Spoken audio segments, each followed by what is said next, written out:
हमारी कहानी के मुअज़्ज़ज़ नाज़रीन अस्सलामु अलैकुम। कौम की रूह। 9 अप्रैल 2022 सिर्फ वो दिन नहीं जिस दिन इमरान खान की हुकूमत खत्म हुई। 9 अप्रैल वो दिन है जिस दिन एक हंसती खेलती कौम की रूह को जख्मी किया गया और इस दिन से लेकर आज के दिन तक उसको एक सुस्त रफ्तार नफ्सियाती टार्चर की छलनी से गुजारा जा रहा। कहानी शुरू होती है 9 अप्रैल के चंद दिन बाद, जब इम्पोर्टेड हुकूमत के खिलाफ सोशल मीडिया पे आवाज उठाने वाले अलिफाक्टूस्टस को हरासा किया गया। इनके घरों पे छापे चादर चार दीवारी की पामाली की गई। कुछ पे दहशतगर्दी की दफात लगाकर मुकदमे भी किए गए कि इनकी आवाज दबा सकें। इम्पोर्टेड हुकूमत नामंजूर का ट्रेंड नीचे ला सके, मगर नाकाम रहे। वो ट्रेंड दुनिया की तारीख का सबसे ज्यादा देर तक चलने वाला ट्रेंड बन गया। इसके बाद इस मुल्क की 75 साला तारीख का बदतरीन क्रेक डाउन शुरू हुआ, जो 20 मई से लेकर 26 मई तक चला, जिसमें फसाद की हर याद ताजा की गई। लोगों के घरों पे छापे, ख्वातीन को हरासा, मासूम बच्चों को धमकियां, हता के गिरफ्तार तक किया गया। सिर्फ यही नहीं, 25 मई का दिन फसाद की नई तारीख रकम करने तुलू हुआ। पूरे पंजाब में कश्मीर और फलस्तीन जैसे मनाजिर थे। बुजुर्ग, जवान, बच्चे, ख्वातीन, हर किसी पे लाठियां शेलिंग की गई। मगर सलाम है इस अवाम को जो इस सब यजीदियत के बावजूद डटे रहे। हुसैन ऐन के इनकार की तरह जुल्म की दास्तान आगे बढ़ती है और मामला इम्पोर्टेड हुकूमत के खिलाफ बोलने वाले सहाफियों तक जा पहुंचता है।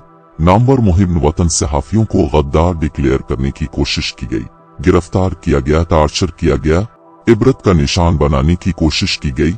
हता के रिटायर्ड फौजी अफसरान तक को इम्पोर्टेड हुकूमत ने प्रेस क्लब के अंदर कॉन्फ्रेंस करने की इजाजत तक न दी। इसी जुल्म के खिलाफ शहबाज नल ने भी अपनी आवाज बुलंद की और उसको भी दिन दिहाड़े अगवा कर लिया गया। जहनी, जिस्मानी, हता के जिनसी तशद्दुद तक किया गया। मकसद इबरत का निशान बनाना था।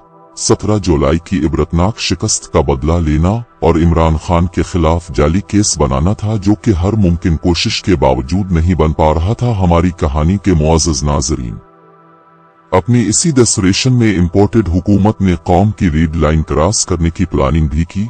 इमरान खान को दहशतगर्दी के मुकदमे में गिरफ्तार करने का मंसूबा बनाया, मगर आधे घंटे के नोटिस पे लाखों अवाम ने आधी रात को सड़कों पे निकलकर ये मंसूबा भी नाकाम बना दिया। इमरान खान ने दहशतगर्दी किया कि शहबाज नल पे होने वाले तशद्दुद पे आवाज बुलंद की। एक तरफ फसाद की तारीख रकम हो रही है, दूसरी तरफ सैलाब और बदतरीन माशी हालात पैदा किए जा चुके हैं, जिसने अमीर गरीब सबको एक साथ मजीद जहनी दबाव में जकड़ा हुआ है। 9 अप्रैल की रात जब इमरान खान अकेला डायरी पकड़े वजीर आजम हाउस से निकला था, इस रात से इस कौम की रूह जख्मी हो चुकी है। हंसता खेलता मुल्क उजड़ा हुआ मंजर पेश कर रहा है। एक पूरी नस्ल का एतबार तबाह हो चुका है और इसका इदराक शायद अभी नहीं हो रहा, मगर उसके असरात आने वाले वक्त में नजर आएंगे।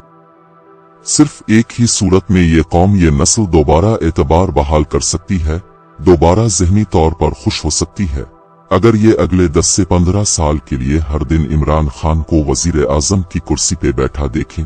अल्लाह इमरान खान को लंबी जिंदगी दे, इंशाअल्लाह।